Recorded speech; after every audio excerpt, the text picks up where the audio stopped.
Georgia, Georgia.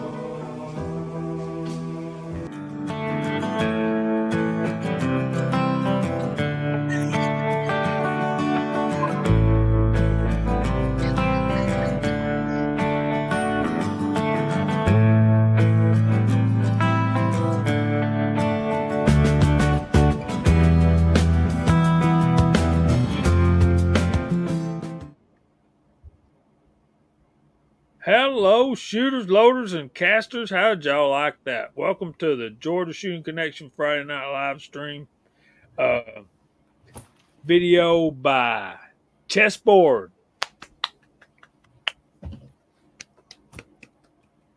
So we've had a big week this week, and we'll go around the room. And now, let me just say this first.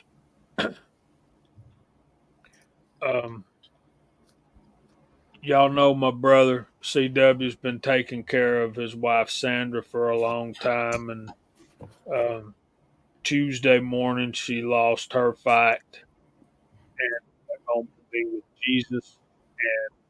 And we've been consoling CW ever since. Our deepest sympathies go out to Praise Jesus. CW for his loss, and we pray praying for his strength and his comfort and that peace that surpasses all understanding. And we're thankful to have him with us this evening. And he may be in and out. That's fine. We want him to be comfortable. We want him to have a good time. So let's go through the panel. And you guys are blowing up the side chat already. Hey Andy. Hey Mark Thomas. Congrats to the Rebel Mike Hester for a new granddaughter. So cool. Born last night, he said, and he is already smitten. So CW, how you doing, brother? I am having lots of Wi-Fi issues, so I didn't hear almost nothing you said. I just saw your lips moving. Wow. Well, that's probably a good I'm thing. gonna have problems here, I think. So I'm stay on as long as I'm able to, and we'll see what happens. All right. I know you've had a tough Yeah, week, everybody's and just spinning wheels. uh, we love you, and we're praying for you. And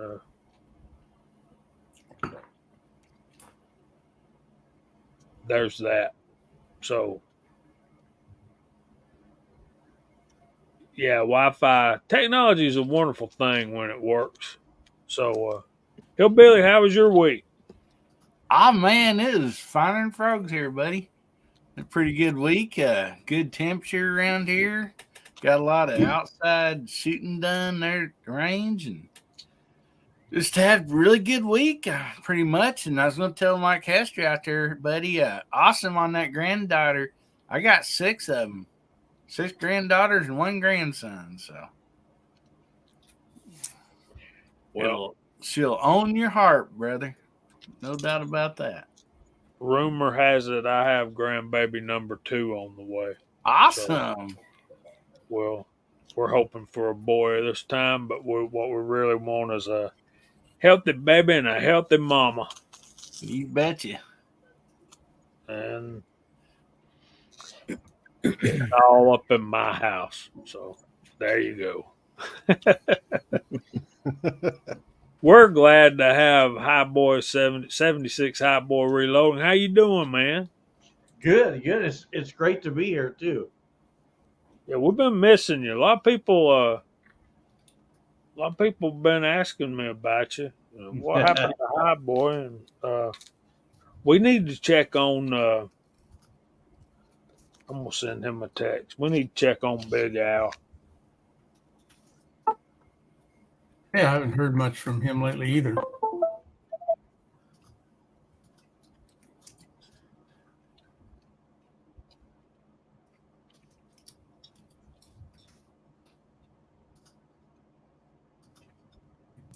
How's your week been, High Boy? Fantastic. Yeah. It's been hot, super hot. I 2 weeks ago I did my live stream, 44 mag, and I set the dies up because I was going to start reloading, and it just ramped right back up hot. I'm coming out here, and I've had all summer. I took my powder out of here, everything. It's been abnormally hot in our garage. It's been like in 88 degrees out here on my thermometer, and so I'm hoping by next week it's going to start cooling, so I can start making videos, because my computer won't stay on. It's so hot, it just shuts down, and that's it, and it's not good for it. So, but past that, life is good, very good. Real good to see you. Thank you for asking. If that's the worst problem you've got, you've had a pretty good day, right? That's exactly right. Mr. Walter Viejo. How you doing, buddy? I'm doing just wonderful for a guy my age, my height, my weight, my striking blue eyes. I'm doing well. I had a decent second half of the week. First part was a little rough, as we all know, but I got some shooting done. I got some reloading done. Got a couple videos up. I'm kind of starting a series that's going to be Rumble only, because it's all reloading again. We'll keep up with the Moldy Mondays, but I got a new batch that I'm just going to do to Rumble. I'm not even going to put it on YouTube at all. So got a couple of those out, shot some more wad cutters this week, and I don't know, I got 4,000 or 5,000 new molds in the mail on the way into, I don't know, or 1 or 2 or something like that. So yeah, I'm doing fine. Thanks for asking. It's a pleasure to be here. Good to see everybody out there on the side chat. It's going to be a good night, I think. And let's go over to this fella right over here, see if I can tickle him awake a little bit. There he is. Hey, thanks for having me on. Had a pretty good week too. Had good days at work every day. Today was the 2nd anniversary of my employer, Republic Ammunition, and they bought lunch today. There's only 4 of us, but man, the boss bought lunch for us all, and sat and just kind of reminisced about the past 2 years. And it's kind of funny because it's been just about 1 year since I started going in there and buying stuff. And the 1st of December, first week of December will be 1 year already I've been working there. Wow. Wow. So it's been great. It's been great. It's good to be here. Really feel for Brother CW. He's been going through a lot for a long time, and it just doesn't seem to be ending for him. But he has all of our support and all of our love to his way. And if he needs anything, I'll fill the tank up. Absolutely. Heartbeat. Oh, we're going to be talking about that. Dang, I can't catch up, man. All right, y'all be still for a minute. That's what we're going to be talking about a little bit later, 6-shooter Texan. Well, I guess it's my turn, and I've had a pretty good week. Wait a This was minute. actually, Wait a minute. Oh, Hey, Mark Thomas, how you doing? How's your week been? pretty good, Jamie. This was actually our first full week back, first full 5-day week. We've had some 4-day holiday weeks, and it's been a long one, but we got through it. I started out the week back on Sunday, and I put a short video out that got to spend a little bit of time at the range, got to do a little bit of shooting, got to try some stuff out. And that was just a real good way to get my mind set for the week, and just been looking forward to hanging out with everybody tonight. Wonderful panel. I've had CW in my thoughts all week. I'm actually probably closer than anybody else, and it's been hard not to just jump in the vehicle and head that way to try to lift them up a little bit. And I plan to do that. We wanted to get together this summer, and that didn't happen. We both had some issues, I didn't really talk much about what was happening on my end with my wife, but we weren't able to get together. I hope that we're able to sometime this fall. So let's have a real good evening. Let's get together, talk about some good stuff, some casting, reloading. Just have a good evening. Yeah, CW's going crazy, man. All of our pictures on his connection is just spinning like that, and our sound is roboting terribly. And yeah, I want to go up there and fix his dang computers. What I want to do and fix his Wi-Fi for him. And there's Mr. Leverguns 50. What's going on, buddy? There he is. And Tommy Boy was shooting some slugs. Yeah. 75 of them. My shoulder hurts just thinking about that, Tommy Boy. Shooting slugs is easy though. They just move real slow, like I mean, all they are is a snail without a shell, right? Yep. Oh, that ain't what you were talking about, Tommy.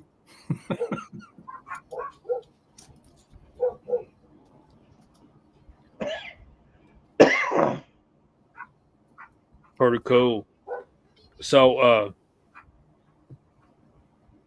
of course, we wanted to acknowledge CW's loss this week, and I know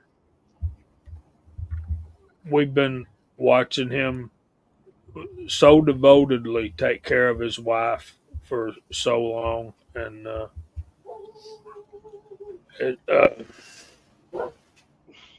and he was fighting with her, for survival and all, and it's just hard to watch, and it's hard to see her finally lose that fight. But we know that she's in a better place. We know she was a believer, and we know that she's better than we are right now.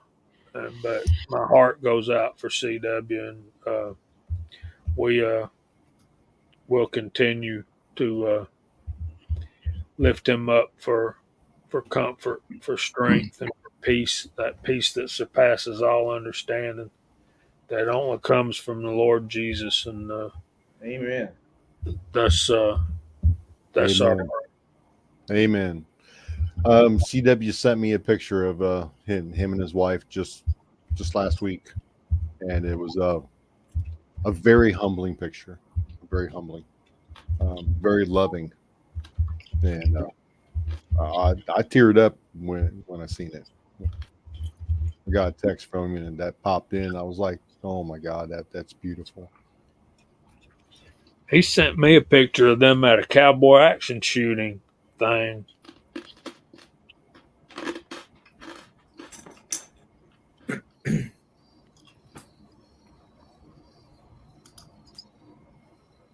If I can find it.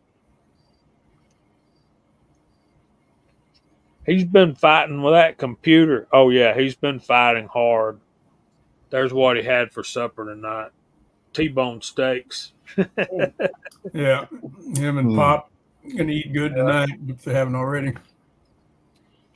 You should call him up and give him some advice on how to straighten that computer up, Jamie.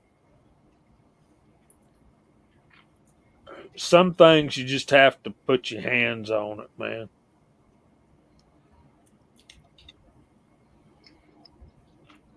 He's had so much trouble with that thing for so long, and maybe I'll just turn it into a target. I'm thinking about buying him another one, tower kind of thing. Let's see if I can find that picture. I'll send it to my email and share it with you guys. He got a new mold on the way. Lyman 452644. If any of y'all familiar with that number, it's a traditional 45 long Colt bullet. Yep, I got one. I think Walks has one too. Walks Fletcher, don't you have that mold? I believe you said you did. It's a good one.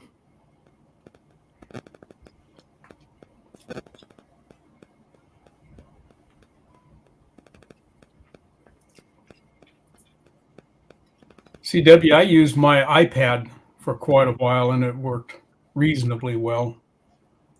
I'm using my desktop computer now, the iMac, and it does work a little better, but that iPad worked okay for quite a while for me. Oh, dang. I just got hit with a text bomb from the rebel.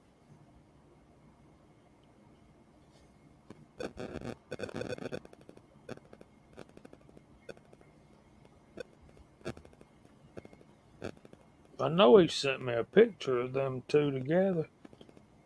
Yeah, I saw that was quite a while back. I have that one. He sent it to me in a text message, so it's probably scrolled its way off the phone by now.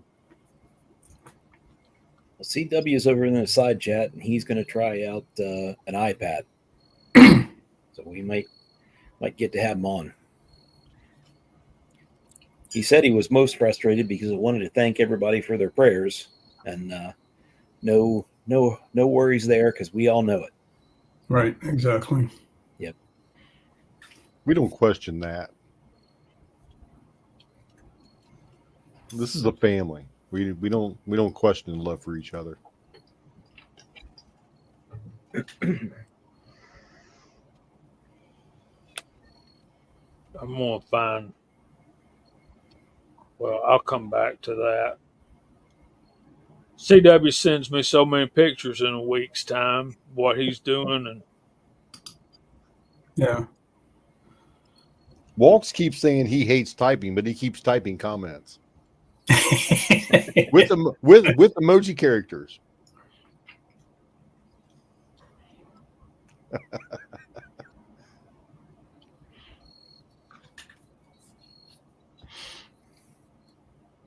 I just picture Walk sitting in there like this over his keyboard.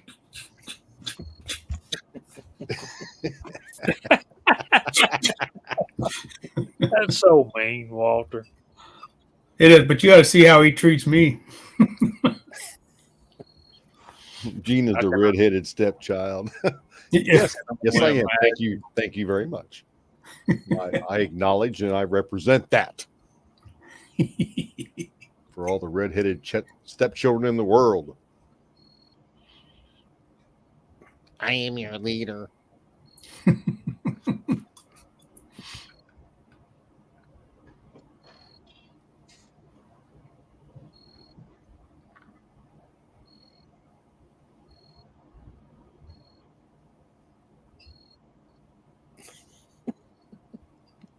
Okay, whenever it comes through, I'll show off a pretty brand new grandbaby.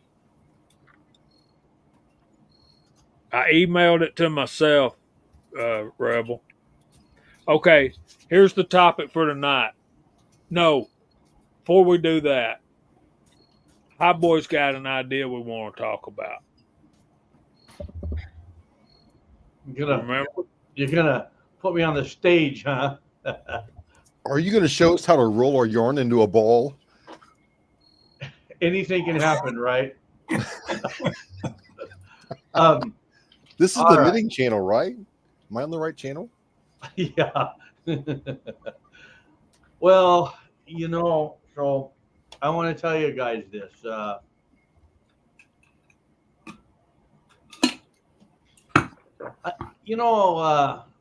CW, he's endured a lot for a long time. And I'm going to try and not get choked up, but,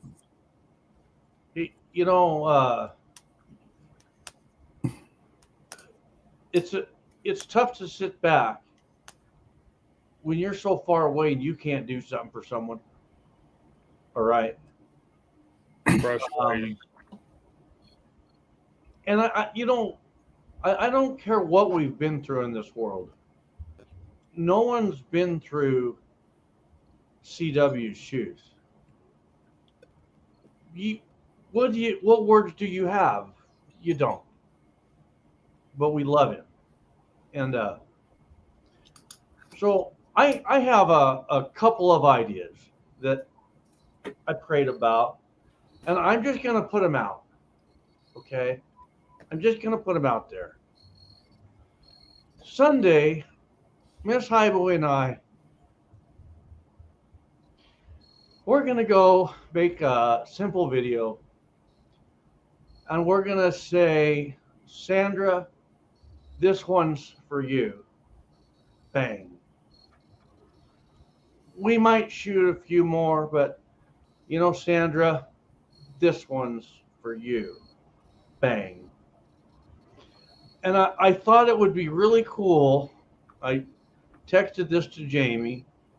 If all the channel could rally and do that. CW knows we care, but hey, we're friends. We're brothers. That's what we do. So that's my first thought. Jamie was talking about how I could make a particular hashtag. I don't know how to do that. If someone does, if they could run with it, all the channels could make the videos in memory of Sandra and in support of our brother CW. That's my first thought. What were you thinking about the content of the videos, Highboy? What's that? What kind of content were you thinking? You're gonna take your guns and go bang. This one's for you.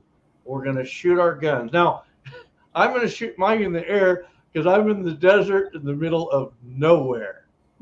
But I just thought it would be cool if the different channels would just make a video shooting a gun and say, this one's for Sandra. I just thought that would be really cool. So that's my first thought. How about a specific release date that everybody, like we do on Ring and Let Freedom Ring? That's exactly what I'm talking about. Okay. That's what I was going to say, kind of like our Let Freedom Ring videos. Yeah. Yeah. So what would the specific release date and time be? You guys call it. Let's hear some suggestions for the hashtag out in the. I will tell you guys this: if you're going to pick a hashtag, type it in and make sure there's nothing that's tied to that particular hashtag. And in order for a hashtag to actually work, it has to be all small letters with no spaces and no symbols. So that's how hashtags actually work. So if you put a space in there, underscores, any of that stuff, it does not work. So hashtag Sandra, this one's for you. Yeah, it just, as long as it's all one word, small letters, no symbols, hashtags will work. Okay. And if you just type it in on Google search, if nothing pops up, then there's nobody using that hashtag, buddy. Okay. I did it on YouTube, and there's nothing there except Sandra Bullock. And Okay. that's not with that hashtag. Sandra, this one's for you. Yeah. What do you guys in the side chat think? Any suggestions?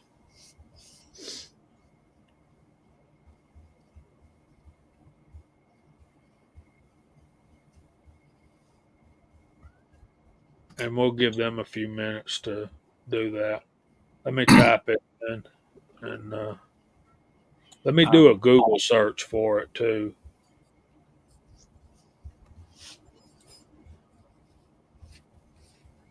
I got a pen and paper here, so when you all decide on it, I get it written down, date and time written down, and I'll make a point to go to the range tomorrow. I'm loading some 45 ACP with some copper-plated 200 grain semi-wad cutters anyways. So I need to take them out, and I need to bang them.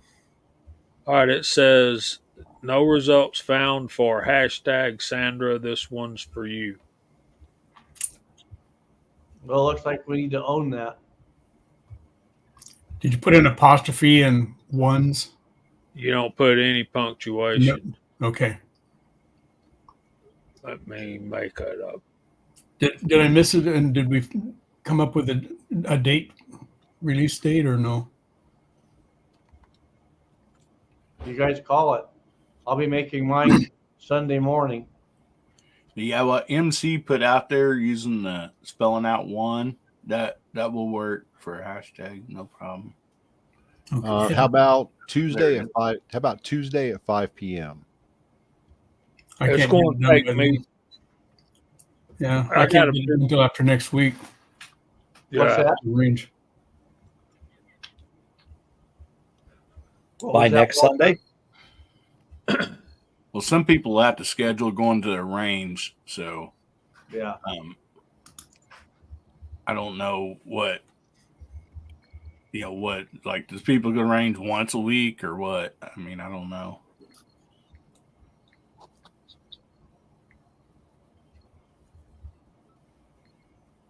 all right. I think that'll work. I won't be able to go until next Saturday, so a week from Sunday I could make that work.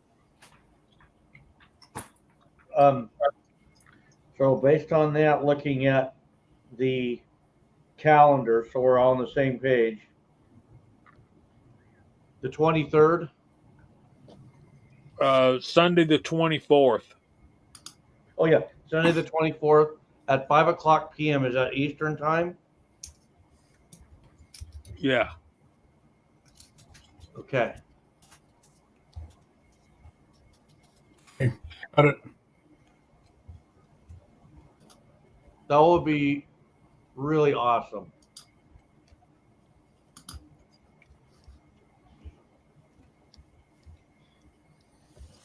Written down.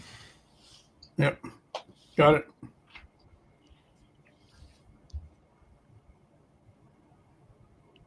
Very good. Thank you. Thank you very much. Thank you for the idea and That the was- inspiration. Yeah, that was great, High Boy. Thank you. Thank you.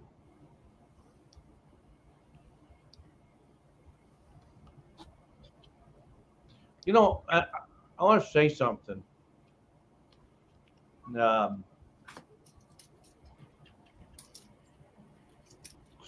statistics are that when a man gets ill, no, I'll tell you this. When a woman gets ill, 90% of their spouses leave them. 90% of the men leave. These are statistics. When a woman gets terminally ill, 90% of the husbands abandon them. When men get ill, only 10% of the wives abandon them. CW, he is of that solid 10% that stood with his wife, and he endured. And I look at that, and that's like the that's a man. That's a man. So, you know, if you ever want something to shoot for in your life, be that kind of person. And so that's all I want to say. What a very, very honorable person CW is, and over the next long while, keep him in your prayers. Say hi, be there, and be a good listener for him.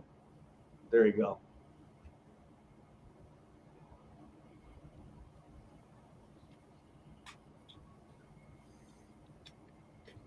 Yeah. I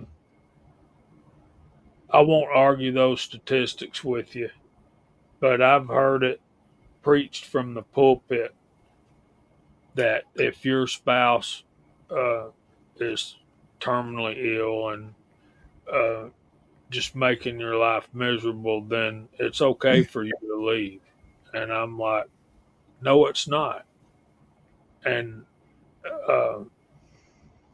you know, and I've been talking with CW before, and they're like, people were telling him, man, I don't know how you do all that. I don't know how you do all that. And his response is simple. You know, you don't have a choice. These are the cards you're dealt because your wedding vows say, and for better or worse, in sickness and in health, you don't have you made a covenant not only with your wife but a holy and just God to serve her till death do us part. And I'm proud to know CW, and I'm proud that he's my friend. Mhm. Exactly. Thank you, Lakeview. Thank you, buddy. So we're at 8:30, and we haven't called out the side chat yet. So type in CW, and I'll call your name out on TV. What about that? Done. And Walter is always first. So we got Viejo,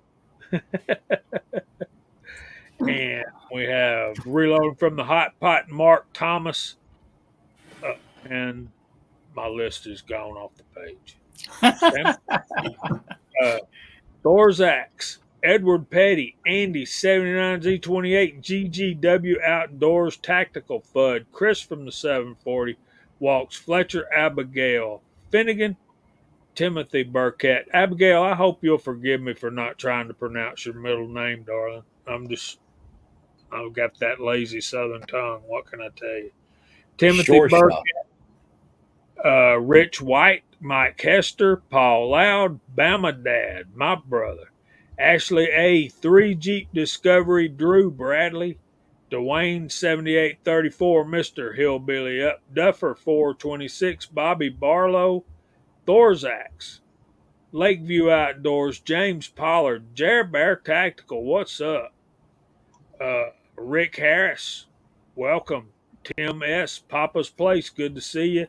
CW 6-shooter Texan, Tactical Rabbit 308. Thanks for the comment on the video today, buddy. CW Long Shot. I'm at 76 High Boy Reloading. I'm reading too many things. MC Trees of Blowing Videos. Reloader 762, Lever Guns 50, Tim S, Vanessa Kitty Harm, Reloader 762, Rich White, Dale Pogue, Tactical Fud, Mock MCK, Rollis Carvelis. Where you at tonight, Rollis? Big wheels keep on turning.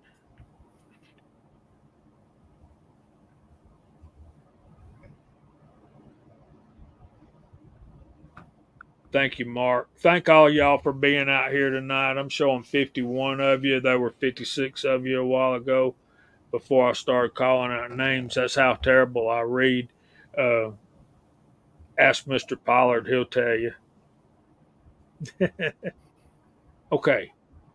Where are we at and what are we doing? How about the topic for tonight? This is the thing we want to talk about, and we're going to have to get honest with each other. What is the worst you've ever messed up a firearm? Did you make a mistake reloading? Did you do some kitchen table gunsmith work and mess something up, or did you take one apart and couldn't get it back together and take it in pieces to the gunsmith? I've done that before with an AK, and I'll admit it. I've never had any experience with an AK, so that's one of the things that's happened to me. So, and I asked that question, and Hillbilly disappears.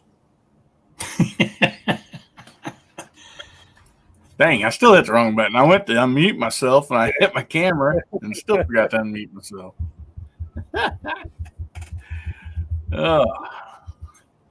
So you want me to go first? Yeah, man. Tim S. Says, "Can I just say I'll plead the fifth? No, go for it." Oh man, to be honest, you put that in the email today, and I've been trying to think. I've been fortunate enough that I've not had that bad of a wreck. You know, I mean, I've had some stuff come apart on the table, but I don't know, working on cars stuff, off and on my whole life. I just figured how they went back together, was able to look something up. I do have an old Savage that a good friend of mine gave me that got left behind the bench seat of his pickup for many years. And so I'm going to have to take that completely apart and totally redo it.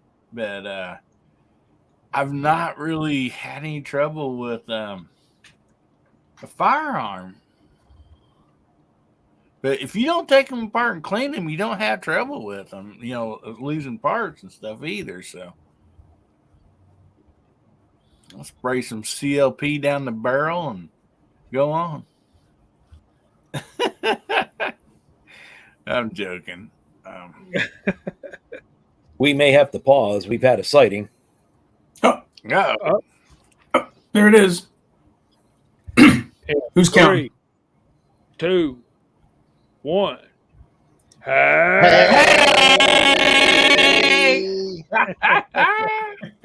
Hey, Mario. Well, Andy, Mario. if it took you 40 years to get a squib load, buddy, you did a lot better than me, man. Most of mine have been with factory ammo. I won't call a brand, but its initials are Winchester White Box.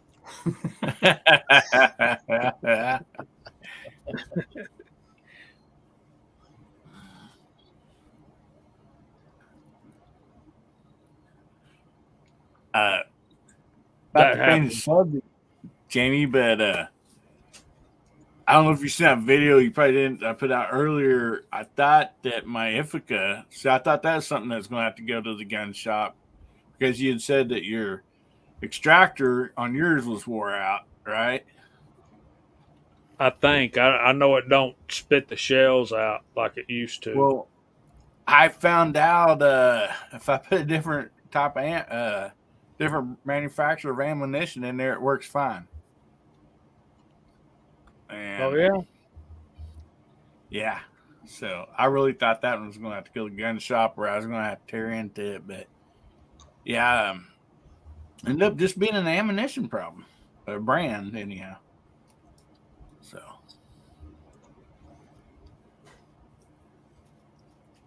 If you don't mind, also, I'd like to say one thing too. Somebody had told me this quite a long time ago.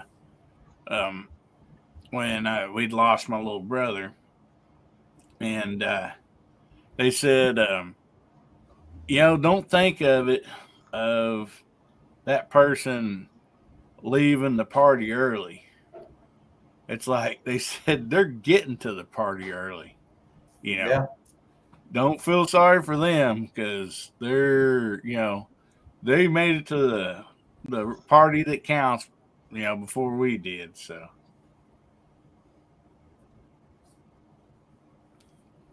Yeah, that's the way I look at it.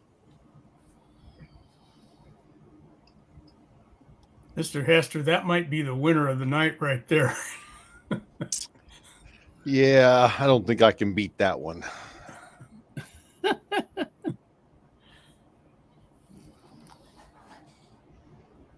Uh-oh. Yeah, KFW, that ain't nothing unusual, brother. Good to see you out there.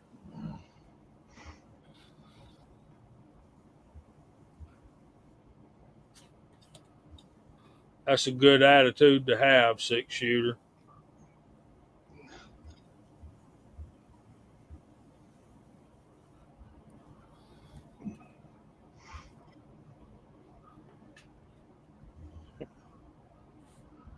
Yeah, Mike didn't like that too much.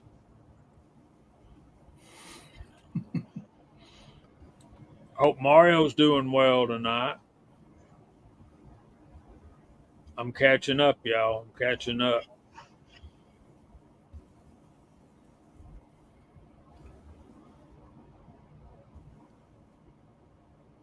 That sounds drastic right there.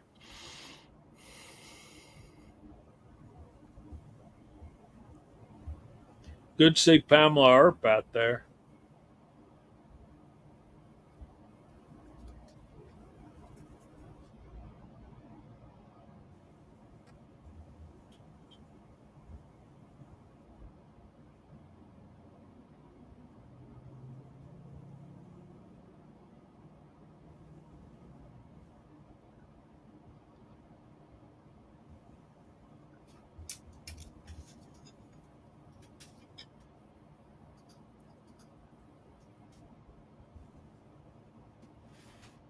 Pamela, how's the old man?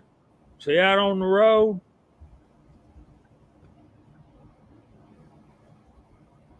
I tried to refinish Woodstock on a shotgun, and instead of it being a beautiful walnut finish, it turned out mustard yellow. That happens, man. Sounds to be like my luck.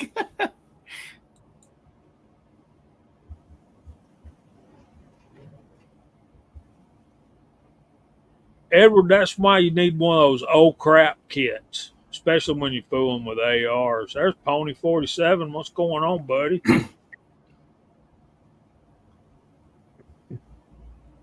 Oh, my goodness.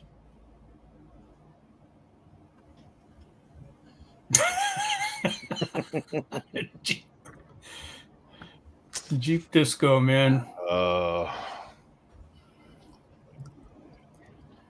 To be fair, it didn't look that bad. It was, but it didn't look that bad.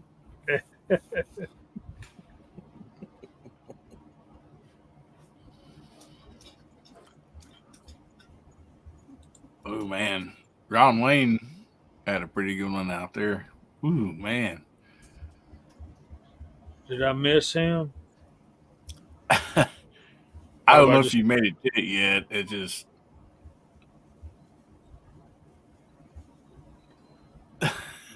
would be terrible. Oh, man.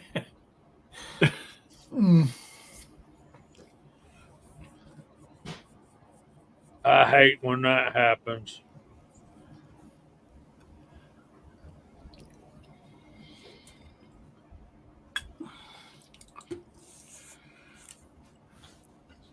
Yeah.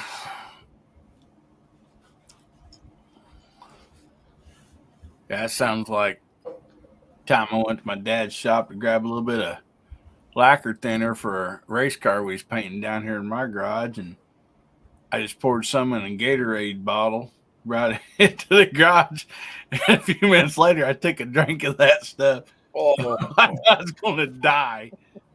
That explains a lot right there. Exactly. Yep. Now we know where the mute button thing comes from. Yep. It's a hillbilly. But hey, I know that for sure. I found this at work today.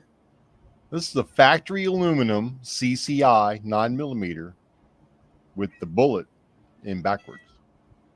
Ooh. Oh, wow. Hold on a minute. Let me pop that up there. I want you to show that. Do not shoot. If you find one like that, do not shoot it. Someone did hit the primer and it didn't go off. Praise the Lord. Wow.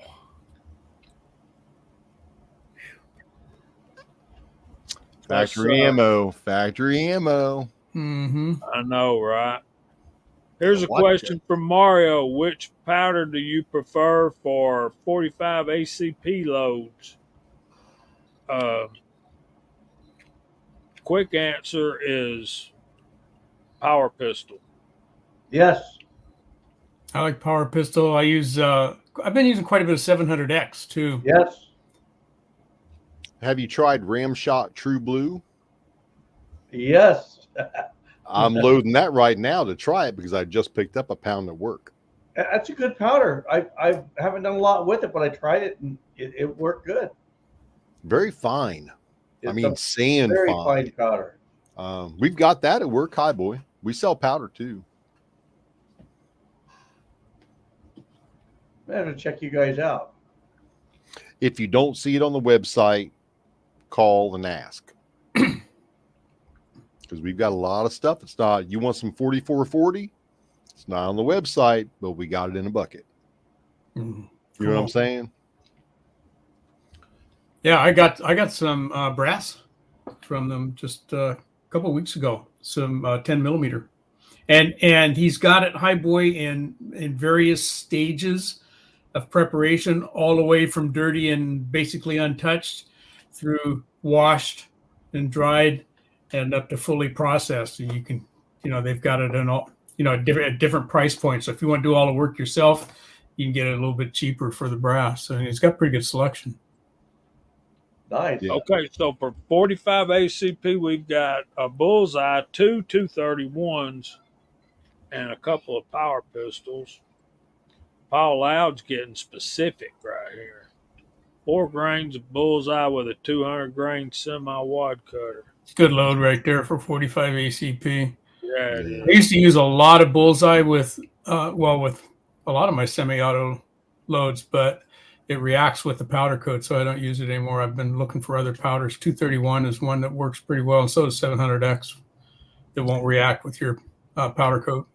but Yeah, I'm saving. it kind of melts or sticks to the powder coat. Like if you bust apart one, if you pull one, look on Turns the it gummy. bottom of your bullet, and it'll just be sucked full of powder. And Brokeloader did an extended time test and found that the fumes or whatever would work up the sides around the bullet and interact with the powder on the shank of the bullet, not just on the base. And since that's a chemical reaction and chemical reactions go both ways, we're not really sure what the effect on the powder actually would be. But the two of the worst offenders have been Bullseye and Tight Group. Two of our favorite powders for handguns. It's good to see Ghost Rider out there. Yeah. Yeah, I'm gonna find me some Bullseye one of these days. Well, Ron Wayne won the shirt for my 1 million view giveaway, so I packed a couple of other things in the box. Says he'll put the video out tomorrow, so everybody get to see what I sent him. Awesome. I know Bubba was singing praise to the place you work at today on his video. I'm very lucky. I'm very, very fortunate, very blessed to be associated with good people all around in my life. My life's amazing. Yeah, that zinc works pretty dang good. I can't argue with Andy about that. Mm-hmm. I mean, it's just, cast it, load it, shoot it. Have any of you tried any dot powders for handgun? I have not. And I was trying to say earlier, yeah, that's what I'm talking about. Oh, what do you mean dot powers? Like red dot? Red dot, blue dot, green dot. Red dot's great for 45 ACP. I've still got about a half a pound of red dot. I've got a pretty good recipe for it in 380 Really? with red dot. Yeah, works pretty well. I geared it just for 45 ACP, and it's a nice clean powder. Mm-hmm.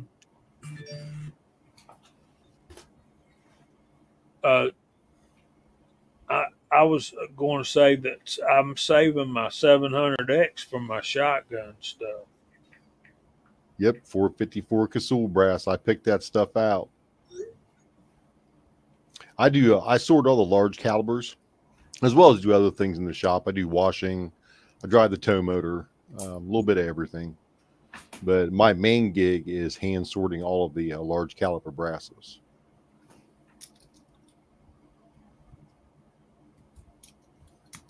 you sort all that large stuff all day, then you go back over and you see a bag of 9mm and you go, oh, peanuts.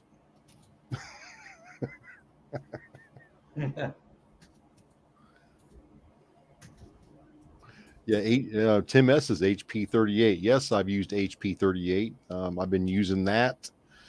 I used that in 380. Got really good results with it.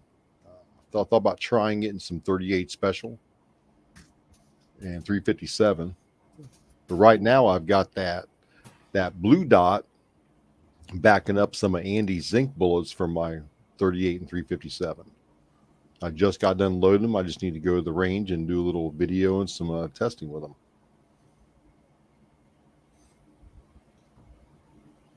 CW says red dot is almost as good as unique, and when you start looking in shotgun loading book data books, it's full. Yeah. And you can use Herco if you can get a hold of that in place of red dot. It's exactly the same burn rate. And it's generally way less expensive than red dot. I've used some CFE pistol by my dad, and I've used it in 45 ACP too, I believe. Yep, I have as well. I know I've used it in 38 and 9mm. I'm gonna back up to Bama Dad's comment. Oh, it's right there. Oof. I've been loading CFE pistol in Ms. Hot Shots for her Smith & Wesson competitor, and that competitor seems to really, really like a 127 grain cast bullet with the CFE pistol behind it.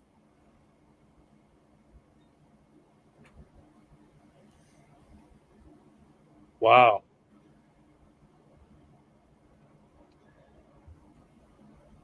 Mr. Pollard's got them all. You guys are awesome. I don't know this for sure, but I have heard recently that Blue Dot isn't around anymore, or at least has not been available. I don't know if that was a fellow who told me that. I never did know for sure whether he meant it wasn't being made anymore or that just was, not available for other reasons, out of stock stuff. I think the Ramshot True Blue is the equivalent to it, replacement for it, because they quit making the Blue Dot. I heard something. I don't know that to be a fact. Just reading stuff about things, and then I seen that somewhere, had it in my memory, so I bought it and I'm trying it out.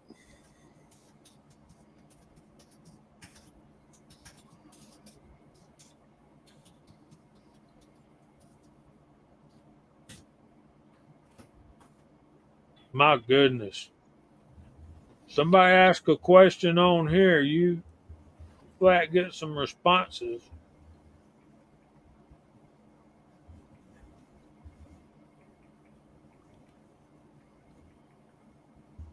Okay. Yeah, Paul Loud's talking about Trail Boss. Trail Boss is out of the picture now too, so you're limited to pretty much what's on your shelf. You're not going to get any more. Yeah, Paul Loud's talking about Trail Boss. Trail Boss is out of the picture now too, so you're limited.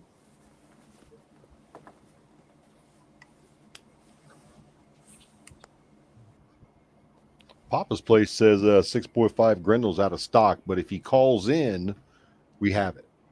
If he doesn't have X amount of rounds, he doesn't list it. That doesn't mean we don't have it.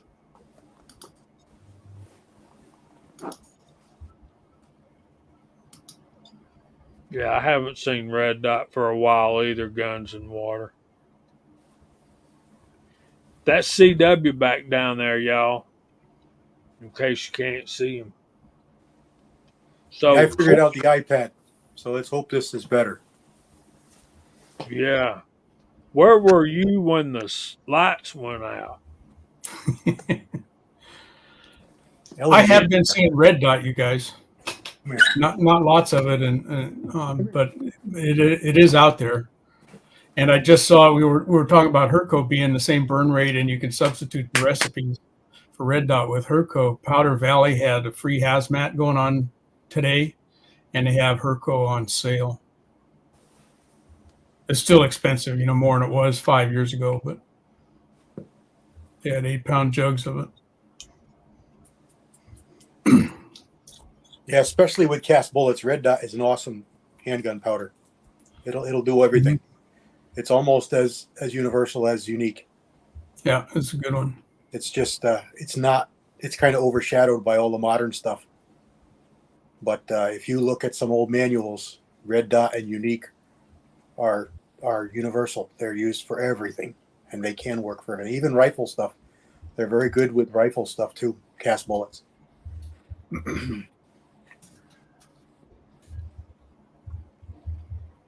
Let me see if I can put a light on.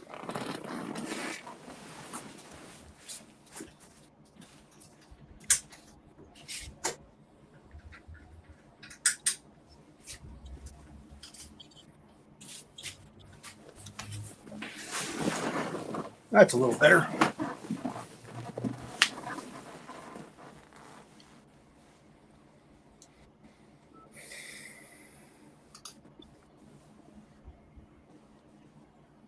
Look at Andy's got a treasure trove. Unique and bullseye. Gene gifted me my first pound of Unique, and I've got some of that loaded up in 44 Special. So I'm looking forward to getting to try that out. Okay, so when I ask y'all to be honest and tell how bad you've messed up a gun, somebody pulls up a question and it's like, yeah, let's do that and not talk about tearing up guns. Well, I got one. I got two. All right. My first one, I accidentally tried to put a Glock slide on the frame without the recoil spring and guy rod.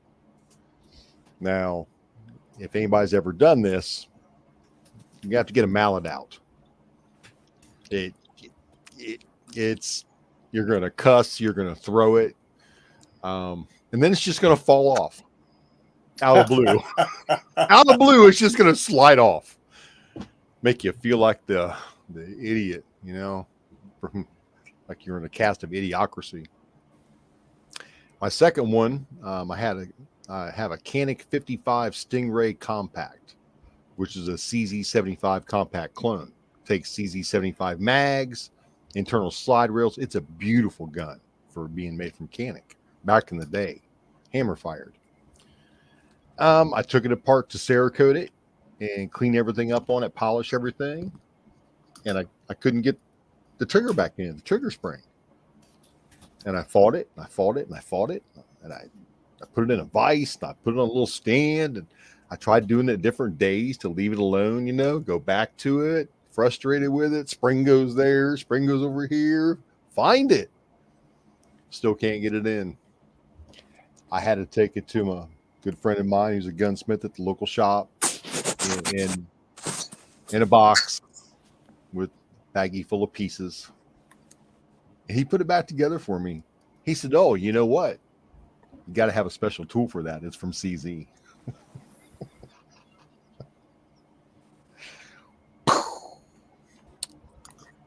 That's convenient. I've got two really good friends. One I'm members at the range with, and the other one I'm just very, very good friends with that are level 3 gunsmiths. I mean, the one makes guns, builds suppressors, does anything he wants. And the other one works in a commercial shop and does the everyday stuff.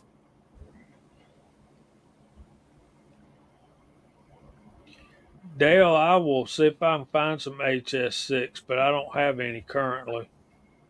We got some at the shop. That's one I don't see very often around here either. It's a good powder.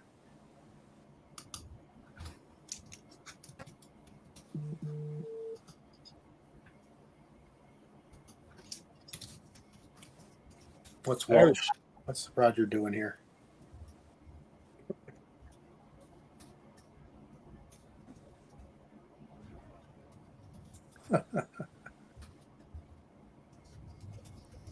There's Steve.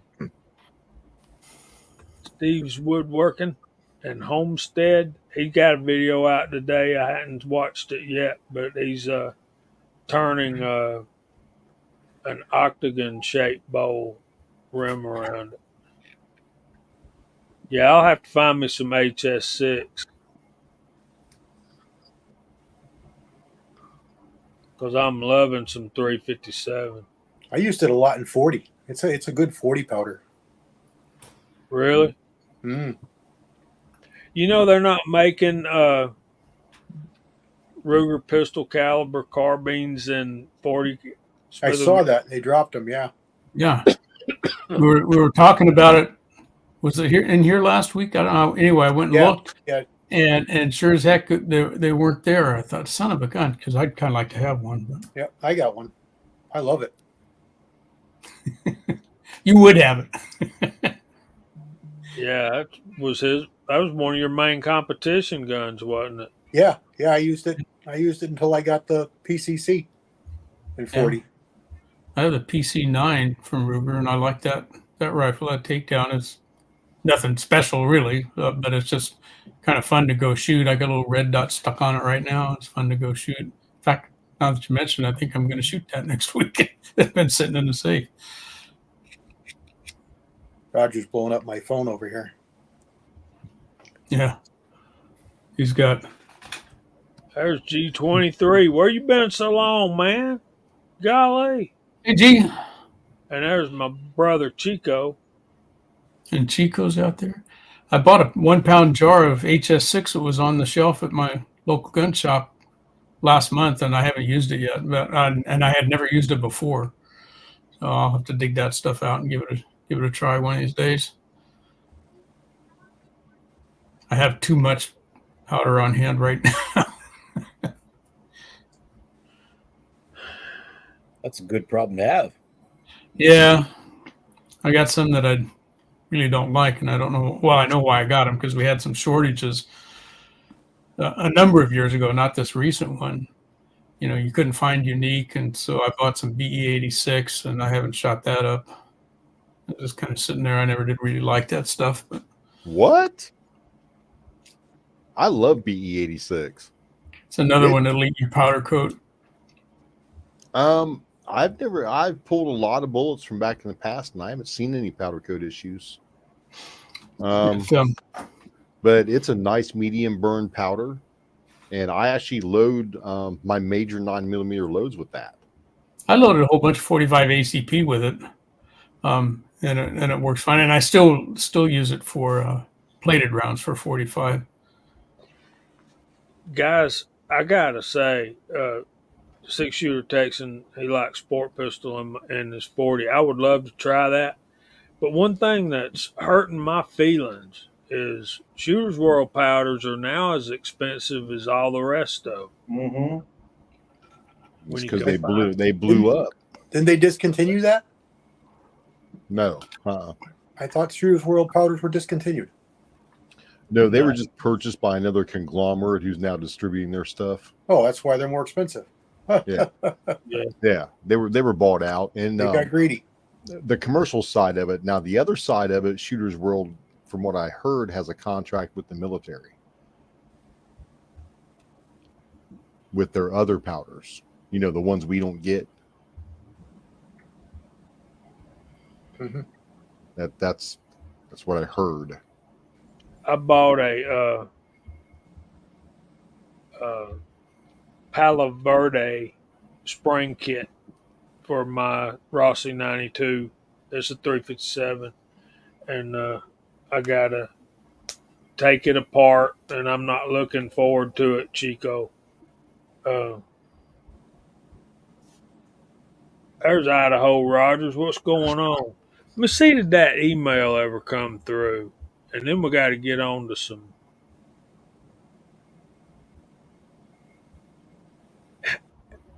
I get a message telling me that this is probably not safe. And it's my own dang email. So, what? I'm gonna send my stuff something that I'm gonna send myself something that's unsafe.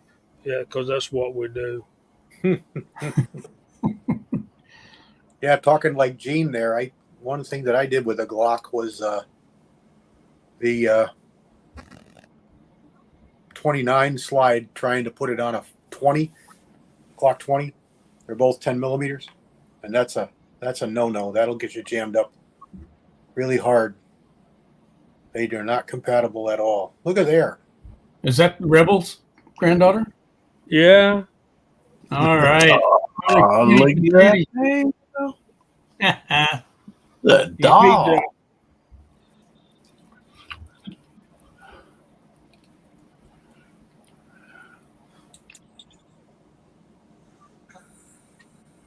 Yeah, you need to remember that this time in that particular picture, Rebel, because that is a baby girl, and she's asleep and she's quiet. Do you realize how many more times that's going to be happening? Yeah, probably none, huh? Only when she's asleep. I'm telling you, because I got a 8-year-old. I'm getting a phone call. Let me get this, guys. Y'all All right. find something for High Boy. All right, High Boy, it's your turn. What's the worst disaster you've had with a firearm that caused it to break or need to get sent back, or you lost all the parts or couldn't put it back together? What do you got, man? Well, I bought this Glock pistol, and I field stripped it. Couldn't get it together, so I had to take it to the gunsmith. You know, that's a joke. That's a joke. I'm gonna tell you, that's some BS right there.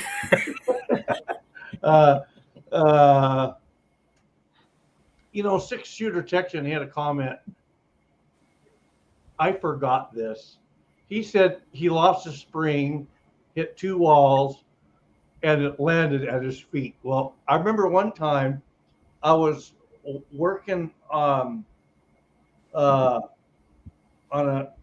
a pistol, and the spring, it went flying, and I heard it go ding ding, and it landed right where I was working, and I got cocky, and I said, "Oh, great!" And I picked it up without being careful, and I lost it. I was like, like the good Lord gave me one chance, right? But I didn't humble myself and thank Him, and then I lost it. It became the fish, the big one that got away, huh? Yeah. So, springs are normal and that kind of thing, and I just, I've done things like lost the ejector housing off my Rugers, just hot loads, that was years ago, and I was just young and dumb and just loading them as just too hot, but I was doing an action job on one of my Rugers once, and I kind of thought, oh man, I think I've ruined the action, but I just kept working on it, and then it turned out pretty doggone nice. Not as nice as maybe someone with experience, but it was nice as you get off the counter.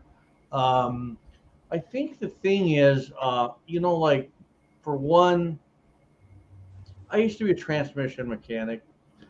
I know my way around basic mechanics pretty good, but also I kind of know my limitations.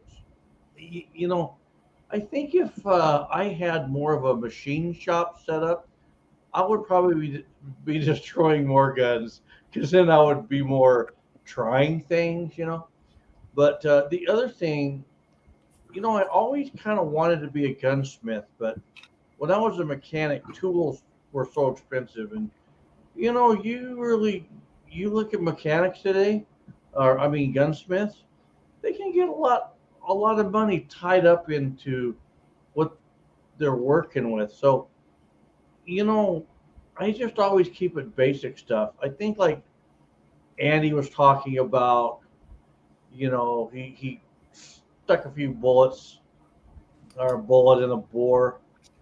One time when we got Miss Highboy's Ladysmith, she wanted some really light loads. And I was going to go shoot coyote. I was going to go call some coyotes in one night.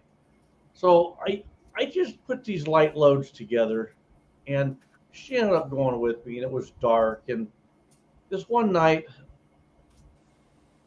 I kind of made a new rule for myself. Never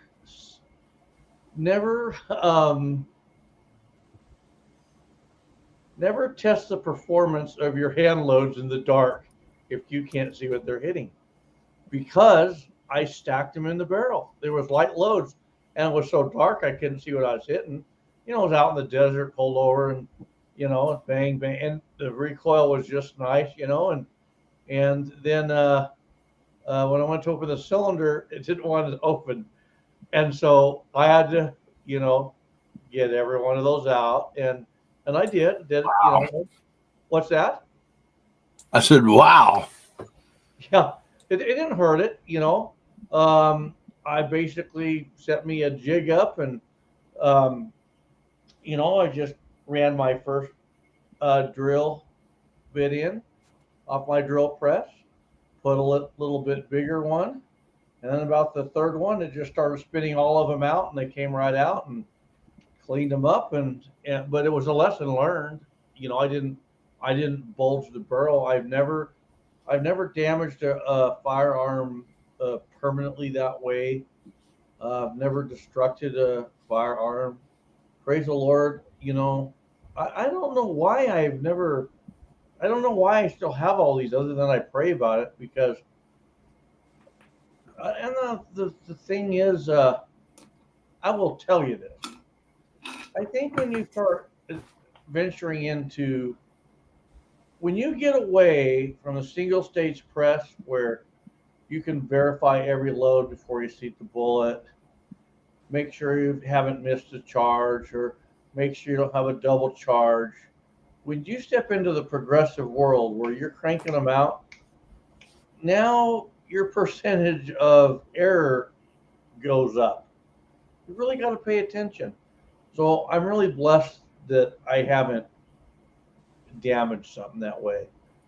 So I don't know. Like I say, I think the worst I really thought I was going to hurt a firearm was trying to do just slick up the action just a little bit on one of my Rugers, and I just thought, oh man, you've ruined it.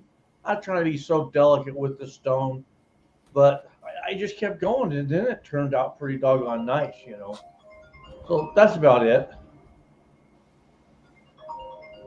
Guys, I gotta remove myself for a moment.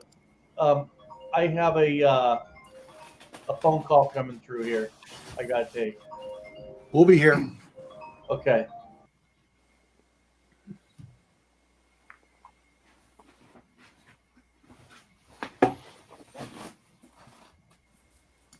That's terrible.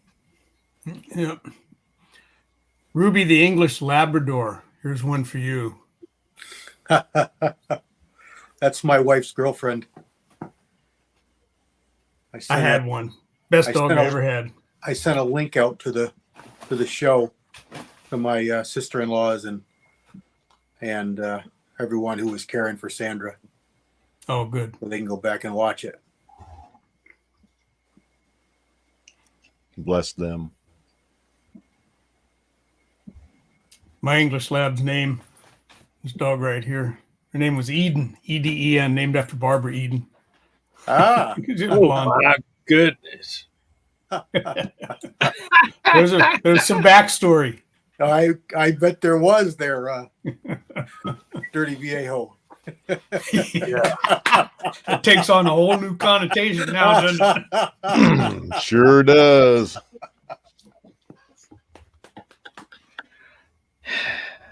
Yeah, I remember when.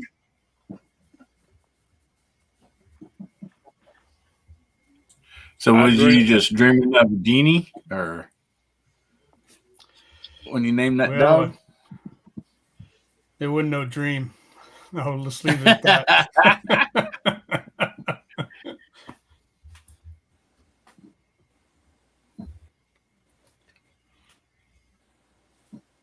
Okay, let's go back to there. Mike Hester, thank you for sharing your picture of your new grandbaby. That was nice. Yeah, your life will never be the same, sir. Speaking of which, where's Rigby tonight? How come she's not on your lap, Jamie? She's in yonder sucking up bandwidth like Carter does. She'll sit in there and play a game on the computer and then watch TV at the same time. Just like Carter does Chico. Yeah, there's something. That's a fact, Walks. Yep. Yep. So is it time for what Hot Pot got? Yeah, what's Hot Pot got? Yeah, I think it might be past time. It's way past time.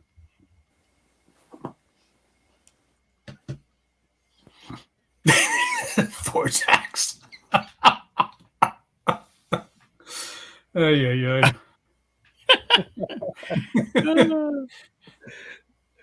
Well, I get it, Dave.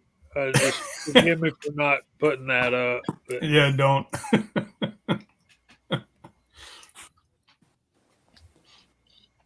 No, I didn't just show it to you. That's just something I wanted to share that I found today. I find all kinds of goodies. so you ready for what Hot Pot got?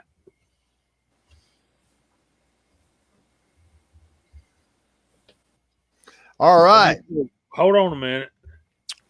Where's your intro? I'll send it to you. Oh crap! Hold on a minute. Ay.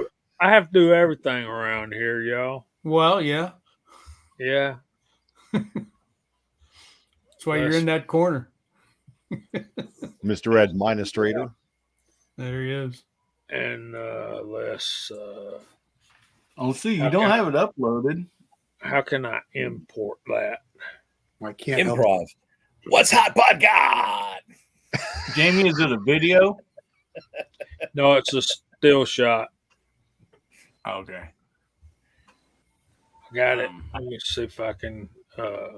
I just made up something. Let me know what y'all think about it.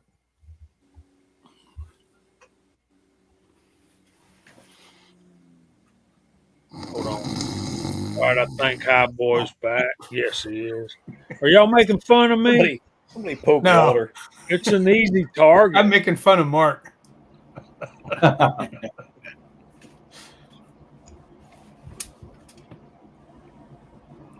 What I miss? Nothing. Okay. Anybody want to see how far I can stretch a loogie till it hits Walter? Ah, Let me get my umbrella back out. hmm.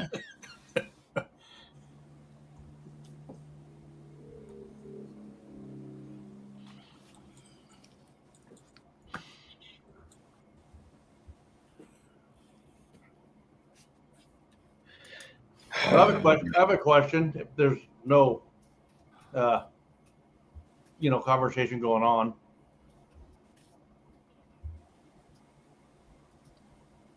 Okay. Oh, I didn't know if you guys could hear me. So, in the summer, I don't really do any. No, I don't do much shooting in the desert unless it's really early in the morning. But this year I haven't done any because the summer started out doing a lot of activities with just family coming to town and us visiting them, And then about the middle of summer, it switched from that to kind of helping some of the elderly in the family. mowing their lawns, this type of thing. And so my plan is I have my indoor, I go to the indoor range to shoot, but I haven't went this summer at all.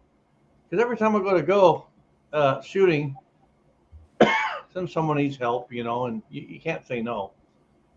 So, when do you guys do the majority of your shooting? What seasons or what months? Year Year round. round for me. Yeah. Year You know, round. Yeah. You guys watch my videos enough. It's always nice. If it rains here, it's only for a couple hours, twice a month or something in the rainy season. We happen to get a lot of snow. It's the only time I'll stop, not do it, because they don't plow the range. So I don't want to be walking in waist deep snow to get to the butt, But other than that, that's about the only time I wouldn't. Yeah. If it got hot like it does for a lot of you other folks out there in this, in Georgia and Texas and up there in Idaho where you are, Jim, I would probably not be outside in the heat, although my body, I have lower body temperature than most people, so I do manage heat pretty well. But I wouldn't want to be out shooting your guns get all hot and you have funky powder burns and all kinds of stuff going on with extreme heat and extreme cold. But that's not my case here. We're pretty much year round good shooting weather. So we've been pushing 90s to the hundreds consistently. Yeah. The only reason it hasn't bothered me too much is because I'm saving on my primers, right? So that's a plus, But I mean, I didn't even come out into the garage by the time I get off work and I come home, it's so hot in the garage you can't really cast it. It's so hot you can't do much. So unless I want to come back here about 4 a.m, So I was just kind of curious. As soon as it gets cool here, I'll get back to shooting and hopefully just stay on my regimen.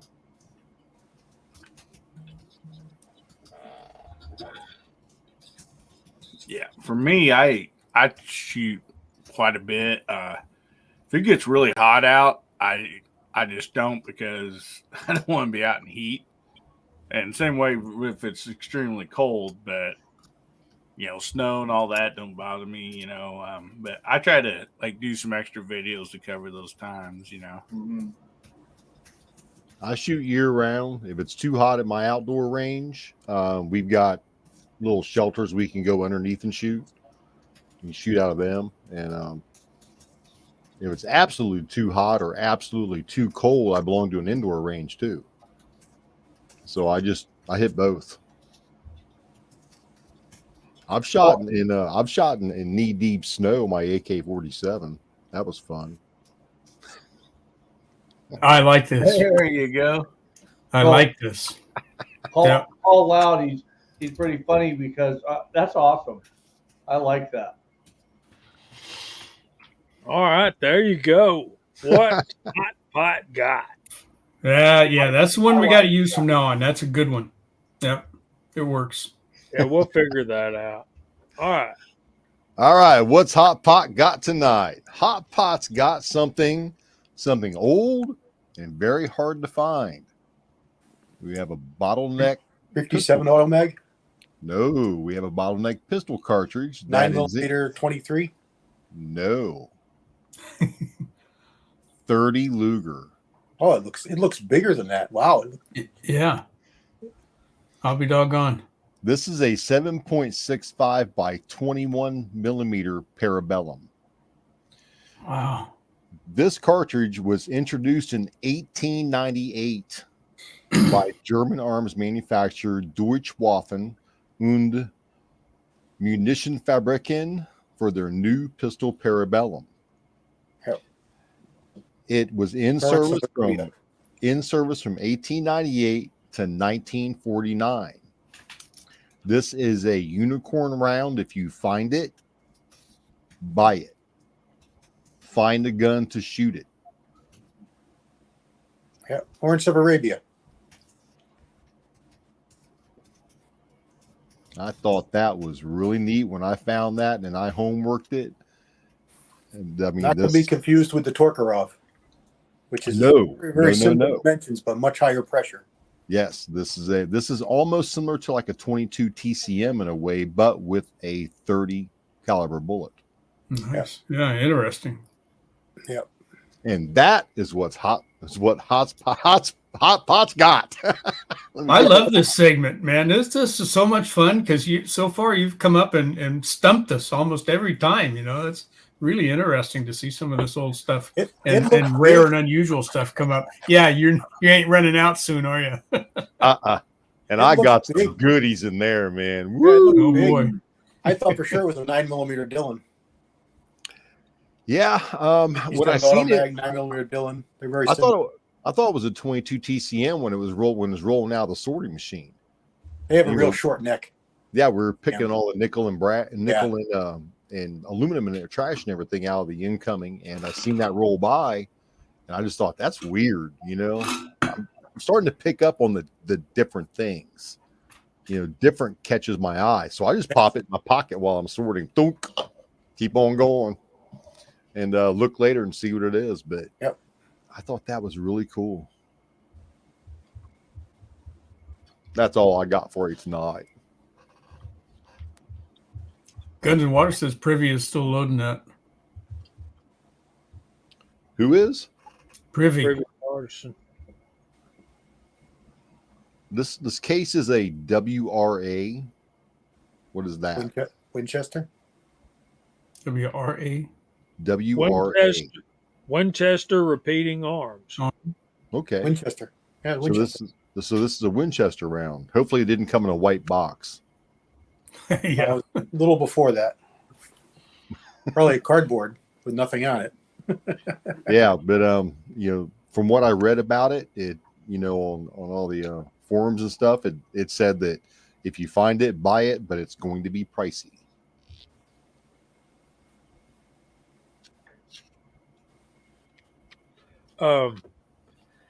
Dave, I have actually shot a PPSH 41 chambered in that particular round. And, Well, this isn't a by 25. This is a by 21. Yeah, but he was talking about the Torkarov. Yeah, the Torkarov round. Yeah. And it's that Torkarov's a snappy round.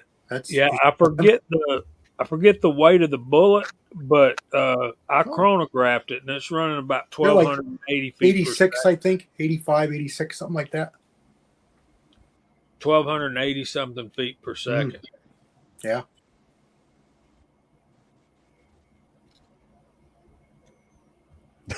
Tim S. Badee. That's how I felt saying that.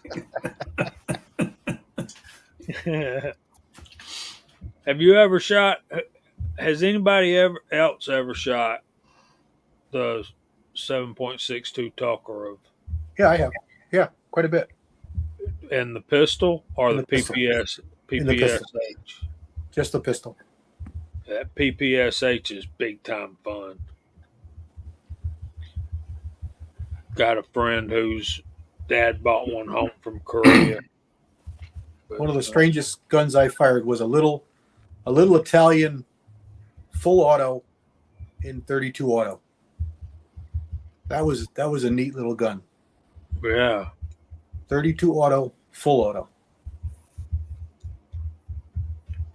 Guns and Water. You have a PPSH?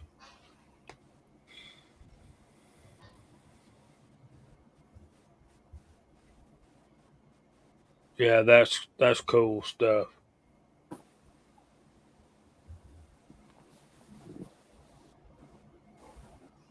Yeah, there's Casey Dolph. All right, so it's getting late on us, guys.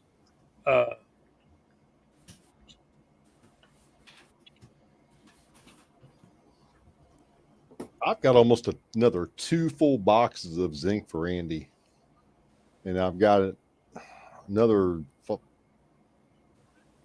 5-gallon bucket and a half that I still got to sort and go through. Wow. I find so much of it here. Good night, Andy. Yeah. Good night, Andy. Sleep I just- tight, but don't let the bed bugs bite. Good night, Andy. Thank you much, sir. I just need to get everything to start casting the zinc. So I get so much of it. Yeah, it's not hard. No, everything's Well- just got to be so dang hot. Yeah. Yeah, but you get a good pot, one of the old Lyman or Seiko pots, and crank it up to about 850 and proceed as usual. Really, it can be tricky to size sometimes. If you let the mold cool too quickly before you cut the sprue, you got a job on your hand. But You need a Not- jackhammer. it really isn't very hard to do. If you've cast anything before, you can master the zinc. Probably will. None of us will ever get to where Andy is with it, but it really isn't that hard. The key player is that pot, though. You can't use a steel melting pot like a current Lyman or a CBS or Lee. You got to get an old cast iron pot like the old Lyman number 68 or 69. I forget the model number. I think it's a 69. And Andy said he picked up 2 more, so Gene, apparently they're still out there. They are. Yeah, Andy you see sent 'em. one to me several years ago, and I started using it. And since then, I've picked up 2 or 3 more, just kind of to have back for parts. But they're there. I see them all the time on eBay. You ain't kidding, Dave. Those are great guns. I'd like to find me one. I bet they're not cheap anymore, though, buddy. Well, Walter, if you use that cast iron, you can throw you some bacon and eggs on there too. So Yeah, they'll cook at that temperature, no sweat. You like your bacon crisp, I hope. Oh man, at 850 degrees, boy, it'll melt that bacon right into the pot. And see, those PPSH 41s, they have that big round drum magazine that holds like 75 or 80 rounds. And they're temperamental, kind of like the Thompson, I would imagine. But if you could find some stick magazines for that thing, I bet you could really go to town with one of those things. Do you know what I'm talking about, High Boy? No. Sorry, I was reading the comments. Didn't mean to interrupt that. Nope. I got my volume a little low so I don't have feedback. What were you talking about? I'm trying to find a picture of one.